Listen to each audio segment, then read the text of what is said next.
गुलजार का लिखा हुआ एक शेर है। लगता है आज जिंदगी कुछ खफा है, लगता है आज जिंदगी कुछ खफा है। चलिए छोड़िए कौन सा पहली दफा है। और एक शेर किसी अननोन पोएट का। न जाने कब खर्च हो गए, न जाने कब खर्च हो गए, पता भी ना चला। जो लम्हे बचा कर रखे थे जीने के लिए, बस इतनी सी बात समंदर को खल गई। कागज की नाव मुझ पे कैसे चल गई। कौन कहता है कि आसमान में छेद हो नहीं सकता।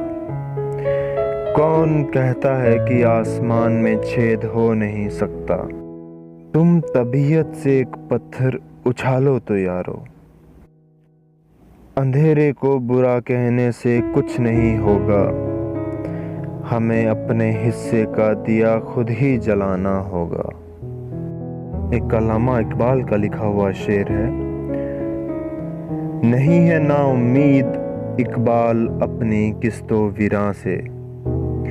नहीं है ना उम्मीद इकबाल अपनी किस्तो विरां से।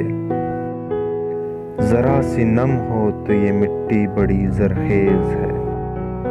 मिटा दे अपनी हस्ती को, मिटा दे अपनी हस्ती को कि दाना खाक में मिलकर गुलो गुलजार होता है।